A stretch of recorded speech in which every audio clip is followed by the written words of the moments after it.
В эфире телеканала «Якутия-24». Главные события уходящего дня. В студии Екатерина Карпухина. Здравствуйте. Проекты на более чем 900,5 миллионов рублей. В Якутске прошло заседание конкурсной комиссии по развитию объектов общественной инфраструктуры.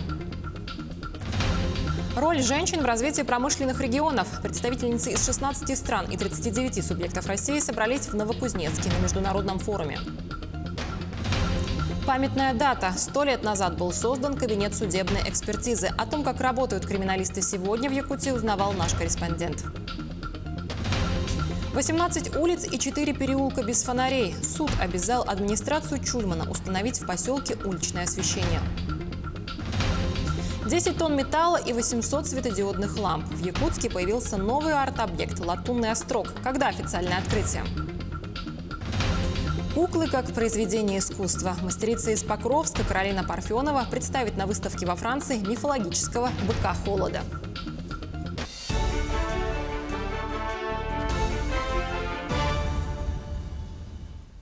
Глава Якутии Асен Николаев находится с рабочим визитом в Анабарском районе. Здесь планируется осмотр социальных объектов, а также посещение оленеводческого стада номер 2 имени Ильи Спиридонова.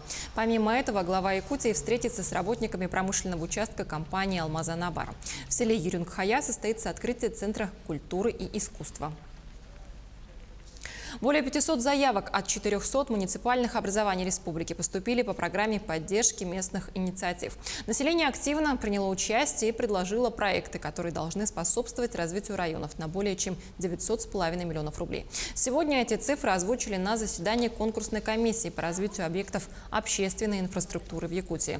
Потребность в субсидии из республиканского бюджета составляет чуть менее 700 миллионов рублей, а предусмотрено на этот год 500 миллионов.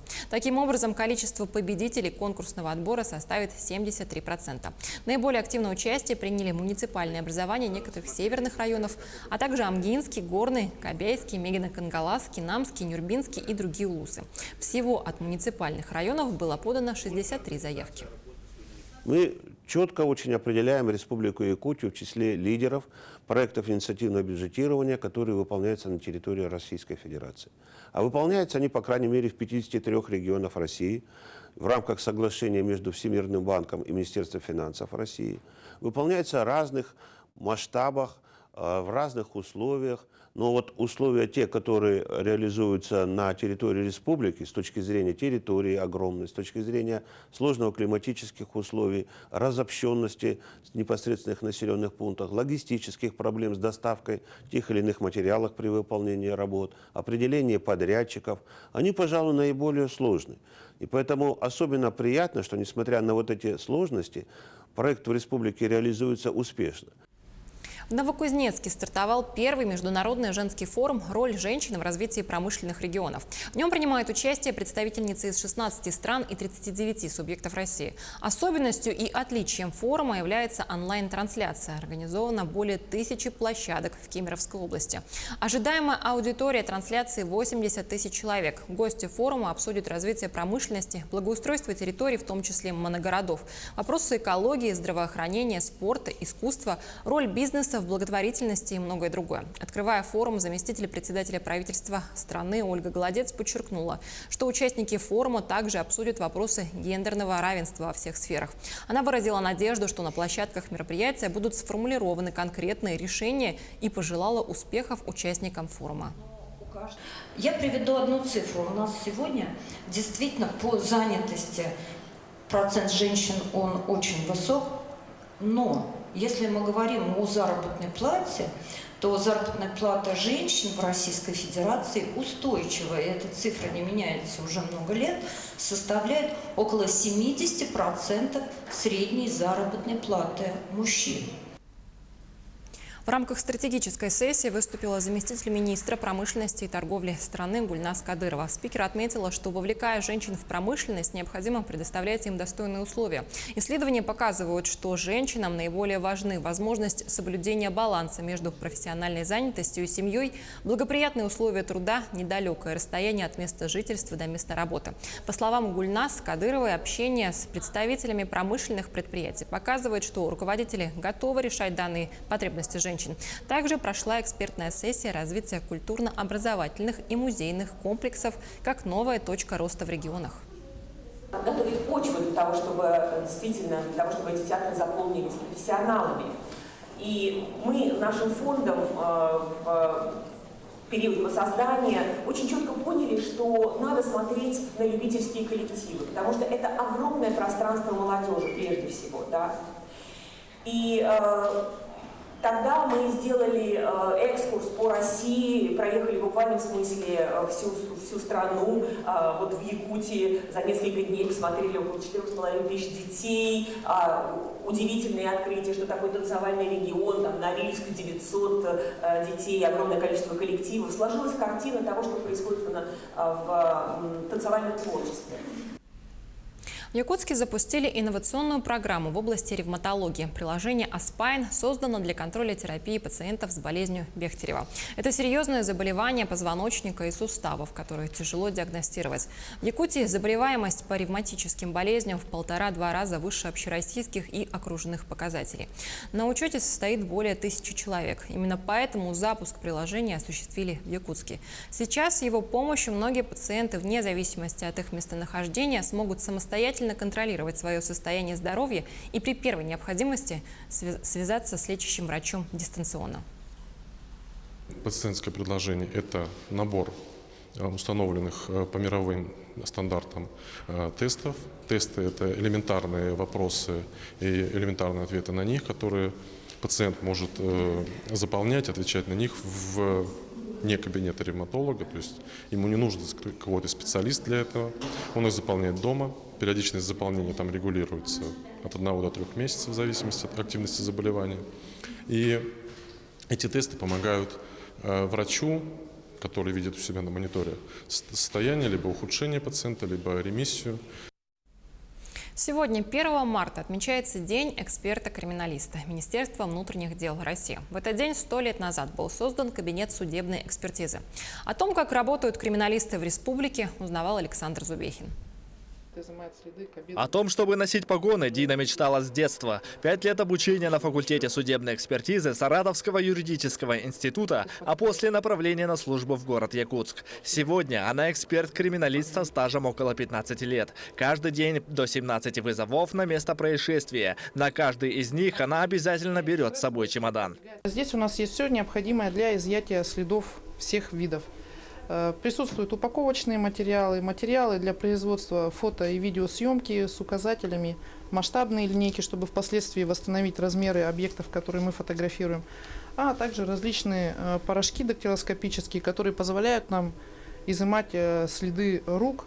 В обычном помещении следы рук способны сохраняться на предмете в течение нескольких месяцев. Применяя специальные методы, криминалист обязательно сможет обнаружить и изъять отпечатки. Мы уже обработали поверхность данного стакана, на котором был обнаружен след руки. Данный след руки мы изымаем на отрезок липкой ленты скотча.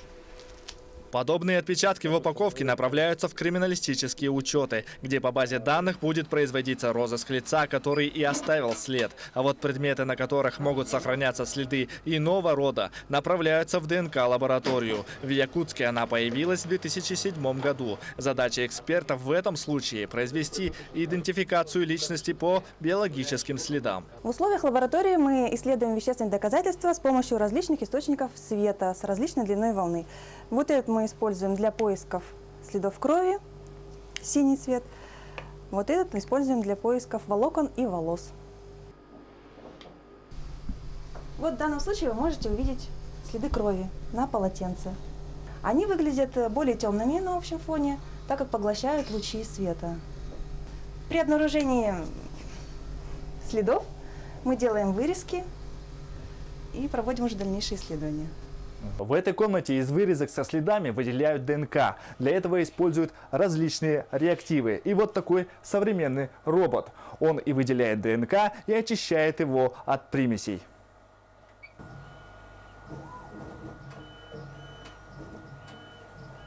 Получили генетический профиль лица, оставившего этот след крови, и сравниваем его с генетическим профилем подозреваемого лица или потерпевшего, и таким образом проводим идентификацию личности. Экспертиза по исследованию ДНК уникальна и точна. Со 100% вероятностью можно решить вопрос причастности или непричастности лица к преступлению. И уже в ближайшем будущем в Якутии появится фоноскопическая экспертиза и экспертиза по запаховым следам. Это должно существенно сократить сроки расследования уголовных дел. Александр Зубехин, Павел Пахомов, Якутск. Сейчас короткая пауза, меньше 1 минуты. Оставайтесь с нами и смотрите во второй части программы «Итоги дня». 18 улиц и 4 переулка без фонарей. Суд обязал администрацию Чульмана установить в поселке уличное освещение. 10 тонн металла и 800 светодиодных ламп. В Якутске появился новый арт-объект «Латунный острог». Когда официальное открытие? Куклы как произведение искусства. Мастерица из Покровска Каролина Парфенова представит на выставке во Франции мифологического быка холода. Это итоги дня на Якутия-24. Мы продолжаем. Суд обязал администрацию Чульмана установить в поселке уличное освещение. С заявлением в прокуратуру обратился заместитель прокурора города Нерюнгри. Сколько улиц в поселке остаются без света и как решают эту проблему, узнавала Александра Цыбикова. Установлено нарушение требований федерального закона о безопасности дорожного движения. На части 18 улиц 4 переулков поселка Чульман отсутствует стационарное электрическое освещение, а также отсутствуют опоры освещения. При этом администрации городского поселения поселок Чульман в нарушение положений федерального закона об общих принципах организации местного самоуправления в Российской Федерации меры по установке уличного освещения не приняты. В целях устранения нарушений заместитель прокурора города Нерюнгри обратился в суд с административным исковым заявлением о признании незаконным бездействия администрации городского поселения поселок Чульман по обеспечению безопасности дорожного движения на территории поселка Чульман и возложение обязанности на администрацию обеспечить безопасность дорожного движения путем установки уличного освещения. Со слов главы поселения, с этой проблемой они знакомы давно. С 2013 по 2017 года все финансирование поселка было направлено на более приоритетную программу, а именно на первый этап программы переселения из ветхого и аварийного жилья, которая завершилась успешно и своевременно. За 2018 год из бюджета поселения было установлено 5 фонарей уличного освещения. Бюджет поселка не позволял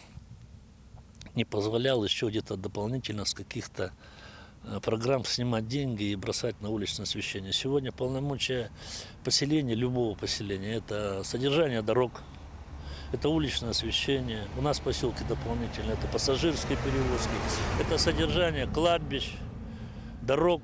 То есть с этих средств мы только можем снять и бросить деньги на уличное освещение. Но тогда другие программы просто встанут. В текущем году будет начат второй этап программы переселения, который завершится в 2025 году. Тем не менее, администрация будет изыскивать средства и поддержку софинансирования, чтобы хоть небольшими шагами, но удовлетворять вынесенные требования. Александра Цыбикова, Сергей Козюра, Вадим Барашков, Нерюнгри. В скором времени прекратится аналоговое вещание. Для того, чтобы смотреть телевизор в новом формате, необходимо установить специальное оборудование. Так, сегодня в Ленске представитель радио-телевизионного центра республики вручил многодетной семье приставку для цифрового ТВ. Подарок получила Александра Кандаурова, у нее 6 детей. В подарочный комплект вошли не только ресивер с компактной комнатной антенной, но и бесплатная настройка. Теперь многодетной семье доступны 20 бесплатных каналов и 3 радиостанции в цифровом качестве.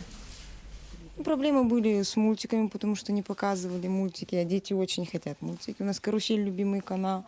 Но сейчас, конечно, будут смотреть. Да? Да. Ну, хорошо, я говорю, что сейчас и каналы сколько будет, тем более каналов. Война, наверное, будет, кто что будет смотреть. Потому что у нас есть любители канала СТС. Безвылазно сидим на этих каналах. Ну, очень хорошо, что такой подарок сделали. Новый арт-объект под названием «Латунный острог» теперь украшает привокзальную площадь при въезде в столицу республики. Официальное название проекта – «Ворота Якутска». Когда запланировано открытие комплекса и как пришла идея запечатлеть Якутский острог? С автором проекта встретился наш корреспондент. 5 месяцев ожиданий, 10 тонн металла и более 800 светодиодных ламп. И вот перед глазами жителей и гостей столицы возведен новый арт-объект «Ворота Якутска». Идея родилась в 2012 году в рамках городского конкурса среди архитекторов, художников. и скульпторов на создание въездного знака.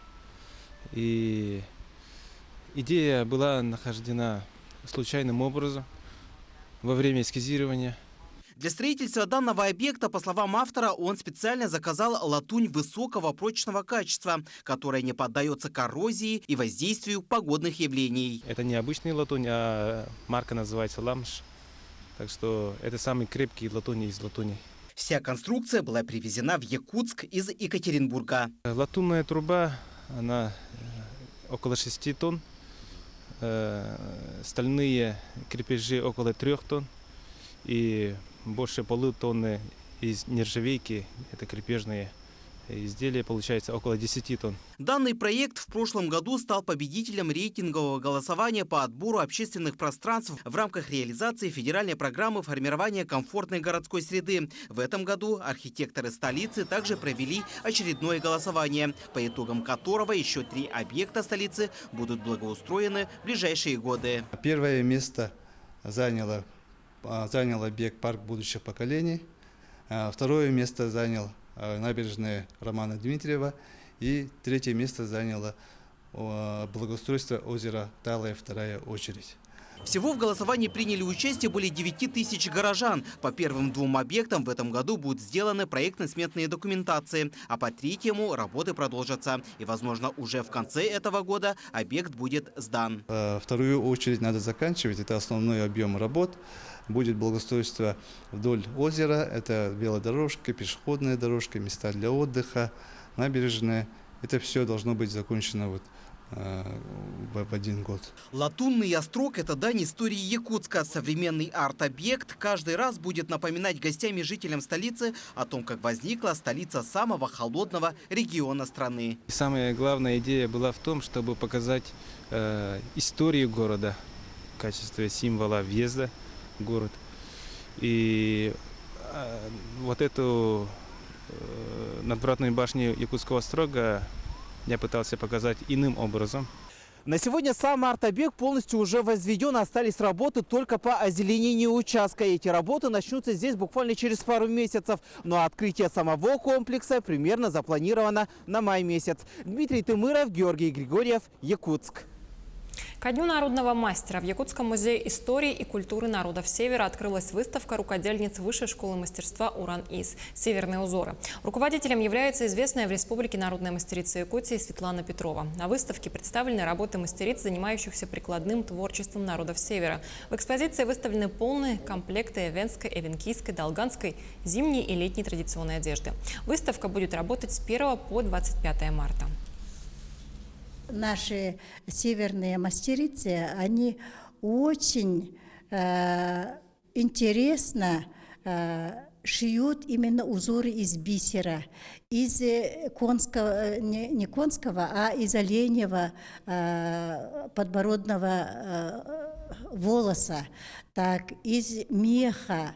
И поэтому вот эта выставка посвящена в основном искусству народов Севера. В продолжение темы «Куклы как произведение искусства» мастерица из Покровска Каролина Парфенова готовится к участию во французской выставке. Там она собирается представить мифологического быка холода. С рукодельницей встретилась Ульяна Шагина. Каролина Парфенова – одна из лучших в своем деле. Она занимается кукольным искусством вот уже 5 лет. Ее куклы – настоящее произведение искусства. Они максимально реалистичны, каждая обладает индивидуальным характером. Вот это моя первая работа. Она статичная, значит, вообще как статуэтка, вообще ничего не двигается, просто она стоит. Я ее делала по совету Василия Андросова. Чем лепить, что делать. Переписывалась с Василием. Каролина Петровна живет в Покровске. По состоянию здоровья не работает. Счастливая жена, мама 3 дочек и бабушка 5 внуков. Изготовлением кукол в основном занимается в ночное время. А это уже дед Никон. Он это в Вилюйске жил. В детстве была проблема со здоровьем. И отец возил ему меня лечить. Его так хорошо запомнила, поэтому, мне кажется, получилось. Мастерица использует разную технику для изготовления кукол. Папье-маше из яичных ячеек, глину, которую запекает. Все они с подвижными частями тела. Для волос и одежды используются только натуральные материалы – козья шерсть и кожа. Все это украшается мелким бисером. Какие-то части одежды выпекаются из глины. Работает не спеша. Бывает, целый год занимается только одной куклой. Я стараюсь одеть кукол одежды 17 века. Помогают книги Носова, Петрова, Сырошевского, где очень много фотографий и рисунков одежды якутов 17 века. В последнее время занялась еще и с животными. Каролина Петровна уже сделала несколько лошадей. Сейчас работает над мамонтом. В марте собирается во Францию, где на выставке представит мифологического быка холода. Папье-маше – это, значит, бумажная масса. Она как пластилин становится, и уже начинаем ее лепить. Мне именно нравится, что они подвижные, любую позу даешь, например. Мультфильмы можно снимать.